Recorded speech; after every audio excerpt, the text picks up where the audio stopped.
Hello friends, welcome to my channel. आज मैं आप लोगों के समक्ष 70वीं बीपीएससी से रिलेटेड कुछ महत्वपूर्ण वीडियो अपलोड करने जा रहा हूं। खास करके ये जो सबसे अधिक प्रश्न जिस सब टॉपिक से पूछा जाता है, यानी आधुनिक भारत का इतिहास, इसी से मैं प्रतिदिन आपको 10-10, 15-15 सवाल कराऊंगा। निश्चित रूप से आपके लिए बेनिफिशियल होगा। तो चलिए समय को बिना बर्बाद किए हुए एक पहला क्वेश्चन में हम लोग चलते हैं। पहला क्वेश्चन है, fall of the Mughal empire किसकी पुस्तक है? यानी fall of the Mughal empire जो है ये किसकी पुस्तक है? A sir Jadunath, B Satish Chandra, C Lane Poole, D Smith. तो इसका राइट आंसर जो होगा ये जदुनाथ का है। यानी कि यदि ऑप्शन की बात करेंगे तो कौन सा सही होगा, तो सर जदुनाथ का है। अब इसमें सबसे इम्पॉर्टेंट है कि इसमें किस चीज़ के बारे में जिक्र है, क्योंकि आजकल जितने भी ये पीसीएस एग्जाम है सब में कूट वाले प्रश्न पूछा जाता है। तो आपको ये पूछा जा सकता है कि fall of the Mughal empire में कौन कौन से चीज़ों के बारे में लिखा गया है, यानी कि एक इतिहासकार सर जदुनाथ ने कौन कौन से चीज़ पर वर्णन किया है। तो देखिएगा, इसमें जो है मुगल साम्राज्य इसलिए समाप्त हुआ क्योंकि भारतीय समाज जो है मूल रूप से ही सड़ा हुआ था, और यह सब इनकी सैनिक राजनीतिक दुर्बलता में स्पष्ट था। यानी कि जदुनाथ सरकार इस पुस्तक में लिखा है कि मुगल साम्राज्य का पतन इसलिए हुआ था क्योंकि समाज मूल रूप से बिल्कुल सड़ा हुआ था। इनकी सैनिक राजनीतिक दुर्बलता स्पष्ट रूप से दिखाई पड़ता था। इसके वजह से जो है ये मुगल साम्राज्य का पतन हुआ है। यानी कि fall of the Mughal empire ये स्पष्ट इस पुस्तक का टॉपिक से भी पता चलता है कि मुगल साम्राज्य के पतन के कारणों के बारे में इसमें लिखा गया है दोस्तों। तो इसका राइट आंसर क्या हो जाएगा? ए नंबर हो जाएगा। चलिए नेक्स्ट प्रश्न हम लोग देखते हैं। इसमें कह रहा है the agrarian system of Mughal India पुस्तक के लेखक कौन है? A Jadunath Sarkar, B Irfan Habib, C William Irvine, D Satish Chandra. तो इसका राइट आंसर क्या हो जाएगा? इसका राइट आंसर दोस्तों हो जाएगा इरफान हबीब। यानी कि the agrarian system of Mughal India पुस्तक में जो है इरफान हबीब ने किस चीज़ के बारे में वर्णन किया है? तो एक सबसे इम्पोर्टेंट जो क्वेश्चन पूछा जाता है कृषि संकट के बारे में। यानी कि एक कृषि संकट सिद्धांत था मुगल साम्राज्य के समय में। तो कृषि संकट सिद्धांत के बारे में जो है ये इरफान हबीब ने the agrarian system of Mughal India लिखा है। किसानों का अत्यधिक शोषण किया गया था, फलस्वरूप कृषि व्यवस्था चौपट हो गई थी, जो अंततः साम्राज्य का पतन का कारण बना था दोस्तों। तो ये एग्रेगरियन सिस्टम ऑफ मुगल इंडिया किसने लिखा था? इरफान हबीब। यानी कभी कभी आपको ये पूछा जा सकता है कि मुगल साम्राज्य के दौरान कृषि संकट का सिद्धांत किस पुस्तक में लिखा गया है और किसने लिखा है? तो the agrarian system of Mughal India, और ये किसने लिखा है? इरफान हबीब ने लिखा है दोस्तों। चलिए उसके बाद हम लोग बात कर लेते हैं। तीसरा जो सवाल हमारा है, ये लाहौर की संधि कब हुई थी? यानी लाहौर की संधि कब हुई थी? इसमें ऑप्शन देखिएगा। यानी ऑप्शन है ए नंबर 9 अप्रैल 1845, बी 9 मार्च 1846, सी है 10 मार्च 1946, और डी इनमें से कोई नहीं। तो इसका राइट आंसर हो जाएगा 9 मार्च 1846, यानी ऑप्शन नंबर बी इसका करेक्ट आंसर है। यानी लाहौर की संधि के बारे में यदि बात किया जाए तो लाहौर की संधि, इसमें कई शर्तें था। अगर हम लोग कुल मिलाकर के देखेंगे तो इसमें 7 शर्तें थी। यानी कि शर्तों की संख्या कुल कितनी थी? 7 शर्तें थी। ये आपको याद रख लेना है। इसमें एक दो शर्त जो बहुत इंपॉर्टेंट था उसको हम लोग मैं बता दे रहा हूँ मैं। इसमें था महाराजा ने सतलज के पार के समस्त प्रदेश सदैव के लिए छोड़ देगा। उसके बाद सिखों को ये 1.5 करोड़ रुपए युद्ध के दंड के रूप में देने पड़े थे। उसके बाद जो है इसमें क्या था कि सिख सैनिकों की संख्या 12,000 घुड़सवार और 20,000 पैदल सैनिकों तक सीमित कर दिया गया था। उसके बाद इसमें देखिए अल्पवयस्क दिलीप सिंह को महाराजा स्वीकार कर लिया गया। तो ये कुछ साधारण सिद्धांत, ये शर्तें मैं आप लोगों को बता दिया दोस्तों। और इसमें सबसे महत्वपूर्ण क्या है कि ये जो संधि हुई थी इसमें जो है इसमें 2 दिन के पश्चात 11 मार्च को एक पूरक संधि की गई थी। इसके अनुसार वजीर लाल सिंह जो है इत्यादि के अनुरोध पर अंग्रेजी सेना 1846 के अंत तक लाहौर में बनी रहेगी ताकि वह लाहौर वासियों और महाराजा की रक्षा करती रहे। तो ये इंपॉर्टेंट बातें थी, मैं आपको बता दिया। उसके बाद देखिए एक क्वेश्चन जो बराबर परीक्षा में पूछा जाता है और सबसे अधिक शायद ये क्वेश्चन अब तक छपता है दोस्तों कि चिलियान वाला युद्ध कब हुआ था। तो ये इंपॉर्टेंट क्वेश्चन है। चिलियान वाला युद्ध कब हुआ था? ये 13 जनवरी 1849, बी 22 नवंबर 1848, सी 21 फरवरी 1849, डी इनमें से कोई नहीं। यानी इसका राइट आंसर होगा 13 जनवरी 1849। ऑप्शन नंबर ए करेक्ट है दोस्तों। चिलियान वाला युद्ध कब हुआ था? 13 जनवरी 1849 ईस्वी को हुआ था। यानी कि इसमें देखिएगा कि चिलियान वाला के स्थान पर गौफ के नेतृत्व में, किसके नेतृत्व में? आपको ये क्वेश्चन पूछा जा सकता है, ये किसके नेतृत्व में हुआ था? गौफ के नेतृत्व में जो है ये एक और निर्णायक युद्ध लड़ा गया था। इसमें अंग्रेजों को बहुत ज़्यादा नुकसान भी हुआ था। ये इम्पोर्टेंट है, कभी कभी आपको सिर्फ इस भी देता है कि चिलियान वाला का युद्ध कब हुआ था। तो 1849 को, और इस भी ये डेट के साथ याद रखना है 13 जनवरी 1849 ईस्वी को। इसमें सबसे ज़्यादा क्षति किसको हुआ था? अंग्रेजों को हुआ था। यानी कि ये देखिए सिख गौफ था, सिख और एक्चुअली अंग्रेजों के विरुद्ध था, तो सबसे ज़्यादा जो क्षति हुआ था अंग्रेजों को ही हुआ था दोस्तों।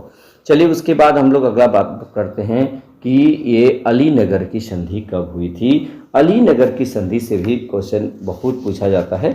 यानी अलीनगर की संधि जो है ये कब हुई थी? इसका यदि ऑप्शन हम लोग देख लें, अलीनगर की संधि 9 फरवरी 1858, बी 8 फरवरी 1857, उससे 1757, 9 फरवरी 1757, उसके बाद इनमें से कोई नहीं।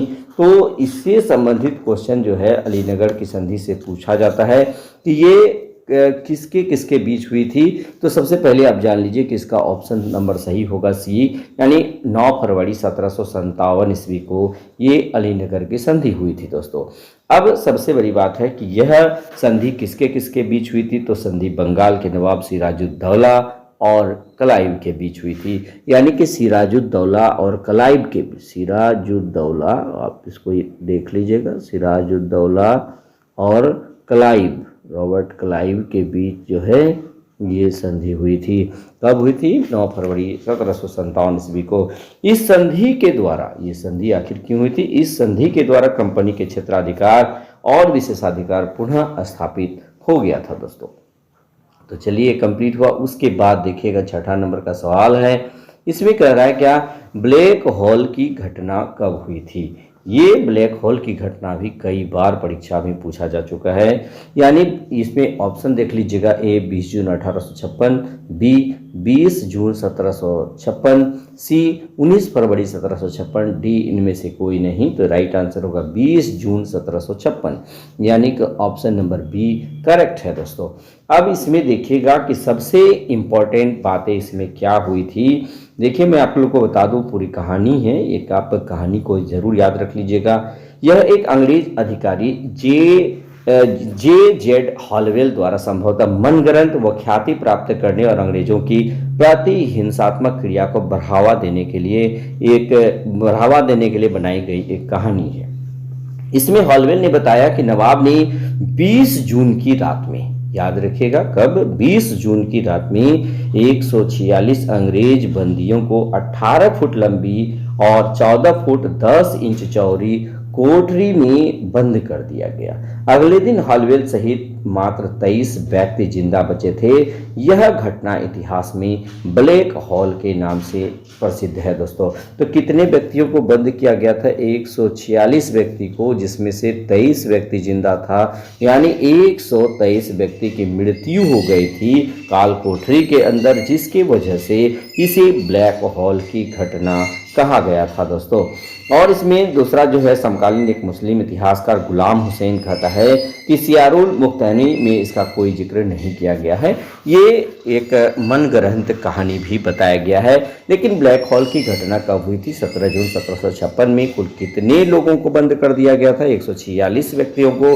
कितने लोग इसमें बचे थे? तो मात्र 23 व्यक्ति बचे थे। कितने लोग मरे थे? 123 आदमी मर गए थे दोस्तों। तो ये एक इतिहास की महत्वपूर्ण घटना मानी जाती है। चलिए अगला सवाल हम लोग देख लेते हैं कि बंगाल में द्वैध शासन कब से कब तक रहा था। यानी बंगाल में यदि द्वैध शासन के बारे में यदि बात कीजिएगा तो बंगाल में द्वैध शासन कब से कब तक रहा था। ये एक इम्पॉर्टेंट क्वेश्चन है कि बंगाल में द्वैध शासन कब से कब तक रहा था दोस्तों। तो ए 1765 से 1770, बी 1765 1772, सी 1768 से 1772 और डी इनमें से कोई नहीं। इसका राइट आंसर हो जाएगा ऑप्शन नंबर बी, यानी बंगाल में द्वैध शासन 1765 से 1772 ईस्वी तक रहा था। अब सबसे बड़ी बात है कि इसमें द्वैध शासन का मतलब क्या होता है। द्वैध शासन का मतलब क्या होता है कि यह एक ऐसी व्यवस्था थी जिसमें अधिकार एवं उत्तरदायित्व दोनों को अलग कर दिया गया था। इसी को द्वैध शासन कहा जाता है। यद्यपि द्वैध शासन के जनक लियोनल कर्टिस को माना जाता है, लेकिन बंगाल में द्वैध शासन लगाने का काम सबसे पहले लॉर्ड क्लाइव ने किया था। ये भी बात आपको याद रख लेनी है। उसके बाद देखिएगा 8 नंबर का सवाल कि भारत में, चलिए इसका भारत में द्वैध शासन के काल को डाकुओं का राज्य किसने कहा था। ये बहुत ही इम्पोर्टेंट है कि भारत में द्वैध शासन के काल को, यहाँ कल एक नहीं काल को डाकुओं का राज्य किसने कहा था। 1 नंबर ऑप्शन है के एम पनिकर, बी परसिवाल, सी यदुनाथ और डी इनमें से कोई नहीं। इसका राइट आंसर हो जाएगा के एम पनिकर। यानी कि द्वैध शासन प्रणाली कंपनी के उत्पीड़न का अंग बन गया था। अनेक भारतीय और अंग्रेज लेखकों ने द्वैध शासन प्रणाली की कड़ी आलोचना भी किया था। भारतीय इतिहासकार के एम पनिकर ने इस काल को डाकुओं का राज्य कहा था दोस्तों। तो ये स्टेटमेंट बेस्ड सवाल है, यहाँ से क्वेश्चन पूछा जाएगा निश्चित रूप से। अब पैटर्न चेंज हो चुका है, इसलिए मैं आप लोग को इस तरह के सवाल बता रहा हूँ। चलिए उसके बाद हम लोग बात कर लेते हैं द्वैध शासन का जनक किसे कहा जाता है। अभी मैं बात किया था द्वैध शासन का जनक A Robert Clive, B Lionel Curtis, C Mir Jafar, D इनमें से कोई नहीं। इसका राइट आंसर होगा लियोनल कर्टिस और ये ऑलरेडी क्वेश्चन पूछा जा चुका है दोस्तों। तो द्वैध शासन का जनक लियोनल कर्टिस को कहा जाता है। चलिए उसके बाद द्वैध शासन के बारे में एक और याद जान लीजिए कि बेशर्मी और लूट का काल, द्वैध शासन को बेशर्मी और लूट का काल भी कहा है। किसने कहा है? तो एक ब्रिटिश इतिहासकार परसिवल स्पीयर ने कहा है दोस्तों। ये भी बात आपको याद रख लेना है कि द्वैध शासन बेशर्मी और लूट का काल किसने कहा है? परसिवल स्पीयर ने कहा है। तो चलिए दोस्तों अब हम लोग देख लेते हैं आज का ये अंतिम सवाल, यानी आज का जो मेरा अंतिम सवाल है, रॉबर्ट क्लाइव के सुधारात्मक कदम में एक प्रमुख समिति था जिसका क्या नाम था। तो ये नंबर ऑप्शन है society for trade, B trade समिति और सी समिति का ट्रेडर्स, डी इनमें से कोई नहीं। इसका राइट आंसर हो जाएगा ए, यानी कि इसका जो ऑप्शन होगा, ऑप्शन क्या होगा दोस्तों? ऑप्शन नंबर ए इसका करेक्ट होगा, यानी कि सोसाइटी फॉर ट्रेड। अब देखिएगा इसमें क्लाइव जो है कुछ सुधार जो किया था, इसमें कह रहा है क्लाइव ने बंगाल की दशा सुधारने के लिए कुछ कदम भी उठाए थे। उसने उपहार लेने बंद कर दिए और कंपनी के अधिकारियों के निजी व्यापार पर भी रोक लगा दिया था। इन प्रतिबंधों से जो हानि हुई थी उसकी क्षतिपूर्ति के लिए अगस्त 1765 ईस्वी में कंपनी के कार्यकर्ताओं की एक व्यापार समिति सोसाइटी फॉर ट्रेड बना दी गई, जिसको नमक, सुपारी तथा तंबाकू के व्यापार का एक अधिकार दे दिया गया था। ये सोसाइटी फॉर ट्रेड ये बहुत ही इम्पोर्टेंट है दोस्तों। तो बस आज के वीडियो में 10 सवाल ही करते हैं, क्योंकि वीडियो बहुत ज़्यादा लंबा ना हो जाए, इसलिए जो है 10 सवाल पर ही हम लोग आज का वीडियो समाप्त करते हैं। लेकिन आपको ये पता होना चाहिए कि 10 के स्थान पर 20 से 25 सवाल आपको निश्चित रूप से मिल गए होंगे। तो प्रतिदिन इस तरह का सवाल पाने के लिए हमारे चैनल को सब्सक्राइब कर लीजिएगा, बेल आइकन दबा दीजिएगा, ताकि आपको हर लेटेस्ट वीडियो हमारा मिलता रहे। धन्यवाद।